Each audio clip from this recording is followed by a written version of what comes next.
ലോകത്തിന്റെ സമാധാനത്തിന് മേൽ അമേരിക്കയും ഇസ്രായേലും ചേർന്ന് തീർത്ത യുദ്ധനിഴൽ പശ്ചിമേഷ്യയെ വീണ്ടും ചാരമാക്കാൻ ഒരുങ്ങുകയാണ്.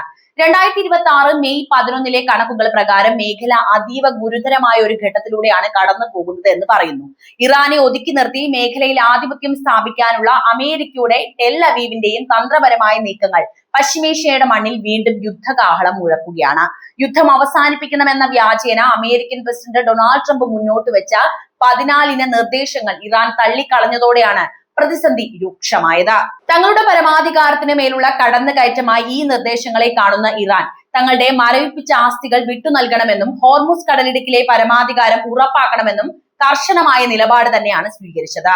എന്നാൽ ഇറാന്റെ ഈ പ്രതികരണം പൂർണ്ണമായും അസ്വീകാര്യമാണ് എന്നാണ് ട്രംപ് പ്രഖ്യാപിച്ചത്. ഇതോടെ സമാധാനത്തിന്റെ വാതിലുകൾ പാടെ അടയുകയായിരുന്നു. ഇറാനെ ഒരു ആഗോള ശത്രുവായി മുദ്രകുത്തി ഒറ്റപ്പെടുത്താൻ അമേരിക്കയും ഇസ്രായേലും നടത്തുന്ന ഈ രാഷ്ട്രീയ കളി പശ്ചിമേഷ്യയെ ഒരു മഹാദുരന്തത്തിലേക്കാണ് തള്ളിവിടുന്നത് എന്ന് നമുക്ക് നിസ്സംശയം പറയാം. നയതന്ത്രം പരാജയപ്പെടുകയും വാശികൾ മുറുകയും ചെയ്യുന്ന ഈ വേളയിൽ ലോകം വളരെ ഭീതിയോടെ നോക്കുന്നത് വൻ ശക്തികളുടെ ഈ അധികാര വടംവലി എവിടെ ചെന്ന് അവസാനിക്കും എന്ന കാര്യത്തിലേക്ക് തന്നെയാണ്. യുദ്ധം ഏറ്റവും രൂക്ഷമായി ബാധിച്ചിരിക്കുന്നത് ലെബനെ ആണെന്ന് കൂടി ഇവിടെ പറയേണ്ടിയിരിക്കുന്നു. അതായത് ഏപ്രിൽ മാസം മുതൽ ഒരു താൽക്കാലിക വെടിനിർത്തൽ നിലവിലുണ്ടെങ്കിലും ഇസ്രായേൽ ആക്രമണങ്ങൾ തുടരുകയാണ് എന്നാണ് റിപ്പോർട്ടുകൾ വ്യക്തമാക്കുന്നത്. അതായത് പശ്ചിമേഷ്യ മുഴുവൻ ഇവരെ ആക്രമിച്ചുകൊണ്ടിരിക്കുകയാണ്. കഴിഞ്ഞ ദിവസം നടന്ന വ്യോമാക്രമണത്തിൽ 2 ആരോഗ്യ പ്രവർത്തകർ കൊല്ലപ്പെട്ടത് ഇതിന്റെ ഉദാഹരണമാണ്. മാർച്ചിൽ യുദ്ധം ആരംഭിച്ചത് മുതൽ ലെബനിൽ ഇതുവരെ 3000-നടുത്ത് ആളുകൾ കൊല്ലപ്പെടുകയും 8000-ലധികം പേർക്ക് പരിക്കേൽക്കുകയും ചെയ്തിട്ടുണ്ട് എന്നതുകൂടി ഇവിടെ നമ്മൾ ഓർക്കേണ്ടതുണ്ട്. ഹിസ്ബുള്ളയും ഇസ്രായേലും തമ്മിലുള്ള ഏറ്റുമുട്ടൽ വെടിനിർത്തൽ കരാറിനെ വെല്ലുവിളിച്ചുകൊണ്ട് ഇപ്പോഴും അവിടെ തുടരുകയാണ്. ലെബന്റെ അവസ്ഥ ഒന്ന് സൂചിപ്പിച്ചു എന്ന് മാത്രം. അതിലും വലിയ പ്രതിസന്ധിയാണ് ഇറാൻ അമേരിക്ക പ്രശ്നങ്ങൾ. അതായത് സാമ്പത്തിക രംഗത്തും ഈ യുദ്ധം വലിയ ആഘാതമാണ് ഉണ്ടാക്കിക്കൊണ്ടിരിക്കുന്നത്. അവരുടെ രാജ്യങ്ങളിൽ മാത്രമല്ല, നമ്മുടെ വീട്ടിൽ പോലും അതിന്റെ പ്രശ്നങ്ങൾ വന്നു. സമാധാന ചർച്ചകൾ പരാജയപ്പെട്ടേക്കുമെന്ന സൂചനകൾ വന്നതോടെ ആഗോള വിപണിയിൽ അസംസ്കൃത എണ്ണവില വീണ്ടും വർദ്ധിക്കുകയാണ്. ബ്രന്റ് ക്രൂഡ് ഓയിൽ വില ബാരലിന് $100 മുകളിലെത്തിയത് വരും ദിവസങ്ങളിൽ ലോകം സമ്പദ് വ്യവസ്ഥയെ ബാധിക്കാനുള്ള വലിയ സാധ്യതയാണ് തുറക്കുന്നത്. ഹോർമുസ് കടലിടുക്കിലെ ഗതാഗത തടസ്സം ചരക്കു നീക്കത്തെയും ഊർജ്ജ വിതരണത്തെയും പ്രതിസന്ധിയിലാക്കിയിരിക്കുകയാണ് എന്നതാണ് മറ്റൊരു പ്രധാനപ്പെട്ട കാര്യം. അമേരിക്കൻ പ്രസിഡന്റ് ഈ ആഴ്ച ചൈന സന്ദർശിക്കാനിരിക്കെ ഇറാന് മേൽ സമ്മർദ്ദം ചെലുത്താൻ അദ്ദേഹം ചൈനീസ് ഭരണകൂടത്തിന്റെ സഹായം തേടുമെന്നാണ് കരുതപ്പെടുന്നത്. ചൈനയും ഖത്തറും ഈ വിഷയത്തിൽ മധ്യസ്ഥ ശ്രമങ്ങളുമായി സജീവമായി രംഗത്തുമുണ്ട്. എന്നാൽ ഇറാൻ തങ്ങളുടെ നിലപാടിൽ ഉറച്ചു നിൽക്കുകയും മുന്നറിയിപ്പ് നൽകുകയും ചെയ്യുന്നത് പ്രത്യാശയ്ക്ക് വക നൽകുന്നില്ല.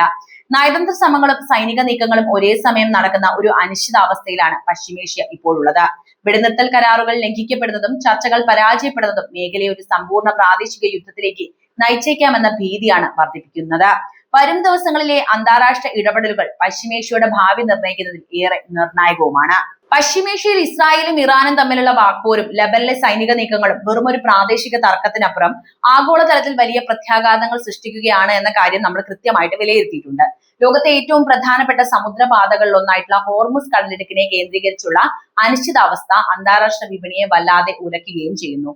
ലോകത്തെ എണ്ണ വിതരണത്തിന്റെ ഭൂരിഭാഗവും കടന്നുപോകുന്ന ഈ പാതയിൽ തടസ്സങ്ങൾ ഉണ്ടാകുന്നത് വികസ്വര രാജ്യങ്ങളുടെ സാമ്പത്തിക ഭദ്രതയെ നേരിട്ട് ബാധിക്കുന്ന ഒരു കാര്യവുമാണ്.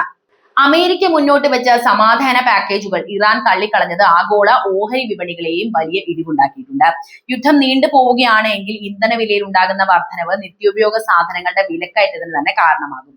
ഇത് ഇന്ത്യ ഉൾപ്പെടെയുള്ള രാജ്യങ്ങളുടെ ഇറക്കുമതി ചെലവ് വർദ്ധിപ്പിക്കുകയും രൂപയുടെ മൂല്യത്തെ വല്ലാതെ ബാധിക്കുകയും ചെയ്യും. സമാധാന ചർച്ചകളിൽ ഏർപ്പെട്ടിരിക്കുന്ന ഖത്തർ, ചൈന തുടങ്ങിയ രാജ്യങ്ങളുടെ ഇടപെടലുകൾ പരാജയപ്പെട്ടാൽ അത് ആഗോള നയതന്ത്ര ബന്ധങ്ങളിൽ തന്നെ വലിയ മാറ്റങ്ങൾ വരുത്തിയേക്കാം. സൈനികമായ നീക്കങ്ങൾക്കൊപ്പം തന്നെ വലിയൊരു മാനുഷിക പ്രതിസന്ധിയും മേഖലയിൽ രൂപപ്പെടുന്നുണ്ട്. ലെബനിലെ ആരോഗ്യ പ്രവർത്തകർക്ക് നേരെ ഉണ്ടാകുന്ന ആക്രമണങ്ങൾ രാജ്യാന്തര നിയമങ്ങളുടെ ലംഘനമാണെന്നിരിക്കെ യുദ്ധഭൂമിയിൽ നിന്നുള്ള പലായനങ്ങളും അഭയാർത്ഥി പ്രശ്നങ്ങളും അയൽ രാജ്യങ്ങൾക്കും വെല്ലുവിളിയാകുകയാണ്. ചർച്ചകളിലൂടെയും നയതന്ത്രത്തിലൂടെയും പരിഹാരം കണ്ടെത്തിയിട്ടില്ല എങ്കിൽ ഈ പ്രതിസന്ധി ലോകരാജ്യങ്ങളെ വീണ്ടും ഒരു സാമ്പത്തിക മാന്ദ്യത്തിലേക്ക് തള്ളിവിടുമെന്ന കാര്യത്തിൽ യാതൊരുവിധ സംശയവും വേണ്ട. വരും ദിവസങ്ങളിൽ ലോകശക്തികൾ സ്വീകരിക്കുന്ന നിലപാടുകൾ പശ്ചിമേഷ്യയുടെ മാത്രമല്ല ലോകത്തിന്റെ തന്നെ സമാധാനത്തിന് ഏറെ നിർണായകമാണ് എന്ന വസ്തുതയാണ് എനിക്കിവിടെ പറയാനുള്ളത്. സമാധാനം പുനഃസ്ഥാപിക്കപ്പെടുമെന്നും യുദ്ധം അവസാനിപ്പിക്കുമെന്നുമുള്ള ലോകത്തിന്റെ പ്രതീക്ഷകൾക്ക് മേൽ വീണ്ടും കരിനിഴൽ വീണിരിക്കുകയാണ് ഇപ്പോൾ എന്ന കാര്യം ഞാൻ കൃത്യമായിട്ട് പറഞ്ഞു കഴിഞ്ഞു. നയതന്ത്ര ചർച്ചകളിലൂടെയും വിട്ടുവീഴ്ചകളിലൂടെയും പശ്ചിമേഷ്യ ശാന്തമാകുമെന്ന കരുതിയ നിമിഷത്തിലാണ് യുദ്ധകാഹളം വീണ്ടും മുഴങ്ങിക്കേൾക്കുന്നത്. ഇസ്രായേൽ ലെബനൻ അതിർത്തിയിലെ താൽക്കാലിക വെടിനിർത്തലും അമേരിക്കയുടെ പുതിയ സമാധാന നിർദ്ദേശങ്ങളും ഒരു ശുഭപ്രതീക്ഷ നൽകിയിരുന്നുവെങ്കിലും സമീപ ദിവസങ്ങളിലെ സംഭവ വികാസങ്ങൾ വിരൽ ചൂണ്ടുന്നത് മറ്റൊരു വലിയ സംഘർഷത്തിലേക്ക് തന്നെയാണ്. മാനുഷിക പരിഗണനകൾക്കും നയതന്ത്ര ചർച്ചകൾക്കും പ്രാധാന്യം നൽകേണ്ട ഈ ഘട്ടത്തിൽ ലബനനിലെ ആരോഗ്യ പ്രവർത്തകർക്ക് നേരെ പോലും ആക്രമണങ്ങൾ ഉണ്ടാകുന്നത് സ്ഥിതിഗതികൾ എത്രത്തോളം വഷളായെന്ന് തെളിയിക്കുന്നതാണ്. ഒരു വശത്ത് ചർച്ചകൾ നടക്കുമ്പോഴും മറുവശത്ത് സൈനിക നീക്കങ്ങൾ ശക്തമാകുന്നത് സമാധാന ശ്രമങ്ങളുടെ വിശ്വാസ്യതയെ തന്നെ ചോദ്യം ചെയ്യുകയാണ്. സമാധാനത്തിന്റെ വാതിലുകൾ അടയുന്നു എന്ന സൂചന നൽകിക്കൊണ്ട് വൻ ശക്തി രാജ്യങ്ങൾ തമ്മിലുള്ള വാക്പോരും ഉപരോധ ഭീഷണികളും കടുക്കുന്നു. യുദ്ധം അവസാനിക്കുമെന്ന് കരുതി കാത്തിരുന്ന സാധാരണ ജനതയ്ക്ക് മേൽ വീണ്ടും ബോംബുകൾ വർഷിക്കപ്പെടുമ്പോൾ അത് സൃഷ്ടിക്കുന്ന മാനസിക ആഘാതം വിവരിക്കാനാവാത്തതാണ്. സാമ്പത്തിക തകർച്ചയും അഭയാർത്ഥി പ്രവാഹവും മേഖലയെ ദശാബ്ദങ്ങൾ പിന്നോട്ടടിക്കുകയും ചെയ്യുന്നു. വിനാശകരമായ ഒരു യുദ്ധത്തിന്റെ വക്കിൽ നിന്ന് പശ്ചിമേഷ്യയെ തിരികെ കൊണ്ടുവരാൻ ആത്മാർത്ഥമായ നയതന്ത്ര ഇടപെടലുകൾക്ക് മാത്രമേ ഇനി സാധിക്കൂ എന്നതാണ് പറയാനുള്ളത്. സമാധാന ചർച്ചകൾ പരാജയപ്പെടുന്നത് തോക്കിൻ കുഴലുകൾക്ക് വീണ്ടും ശബ്ദമുണ്ടാക്കാൻ അവസരമൊരുക്കുന്നു. ഈ യുദ്ധകാഹളം ലോകത്തിന് നൽകുന്ന മുന്നറിയിപ്പ് അത്യന്തം ഗൗരവകരം തന്നെയാണ്. അതിനെ എങ്ങനെയെങ്കിലും അവസാനിപ്പിക്കേണ്ടത് നമ്മുടെ കൂടി ആവശ്യവുമാണ്. എന്തായാലും ഇപ്പോൾ പശ്ചിമേഷ്യയിലെ സംഘർഷങ്ങൾക്ക് പിന്നിൽ അമേരിക്കയുടെയും ഇസ്രായേലിന്റെയും നയതന്ത്ര ഇടപെടലുകൾക്ക് വലിയ പങ്കുണ്ട് എന്ന കാര്യം തർക്കമില്ലാത്ത കാര്യമാണ്. എന്തിനായിരുന്നു ഈ യുദ്ധം എന്നുകൂടി ഇവിടെ ചോദിക്കേണ്ടിയിരിക്കുന്നു. പതിറ്റാണ്ടുകളായി ഇറാനെ ഒറ്റപ്പെടുത്താനും ആഗോള ശത്രുവായി ചിത്രീകരിക്കാനുമുള്ള നീക്കങ്ങൾ മേഖലയിൽ വലിയ അസ്വസ്ഥതകൾക്ക് തന്നെ കാരണമായിട്ടുണ്ട്. പശ്ചിമേഷ്യയിലെ ഇന്നത്തെ യുദ്ധ സാഹചര്യത്തിന് പിന്നിൽ അമേരിക്കയും ഇസ്രായേലും പിന്തുടരുന്ന വിദേശ നയങ്ങൾക്കും വലിയ ഉത്തരവാദിത്തമുണ്ട് എന്ന വിമർശനം ലോകമെമ്പാടും ശക്തവുമാണ്. ഇറാനെ ഒരു ആഗോള ശത്രുവായി പ്രഖ്യാപിച്ചുകൊണ്ട് അമേരിക്ക നടത്തുന്ന സാമ്പത്തിക ഉപരോധങ്ങളും സൈനിക ഭീഷണികളും മേഖലയിലെ സമാധാന അന്തരീക്ഷം തകർക്കുന്നതിൽ പ്രധാനമായിട്ടുള്ള പങ്കും വഹിച്ചു. ഇറാന്റെ ആണവ പദ്ധതിയെയും പ്രാദേശിക സ്വാധീനത്തെയും തടയാൻ എന്ന പേരിൽ നടത്തുന്ന ഇത്തരം നീക്കങ്ങൾ പലപ്പോഴും ഇറാനെ കൂടുതൽ പ്രകോപിപ്പിക്കാൻ മാത്രമാണ് സഹായിച്ചിട്ടുള്ളത്. അമേരിക്കയെ നിത്യശത്രുവായി കാണാൻ ഇറാനും പിന്നീട് പഠിക്കുകയാണ്. ഇറാന്റെ സാമ്പത്തിക ഭദ്രതയെ തകർക്കുന്ന തരത്തിലുള്ള ഉപരോധങ്ങൾ ഇറാനുമേൽ അടിച്ചേൽപ്പിക്കപ്പെടുമ്പോൾ അത് കേവലം ഒരു രാജ്യത്തെ മാത്രമല്ല, മറിച്ച് ആഗോള എണ്ണ വിപണിയെയും മറ്റ് അറബ് രാഷ്ട്രങ്ങളുമായിട്ടുള്ള ബന്ധത്തെയും ബാധിക്കുന്ന ഒരു വിഷയമാണ്.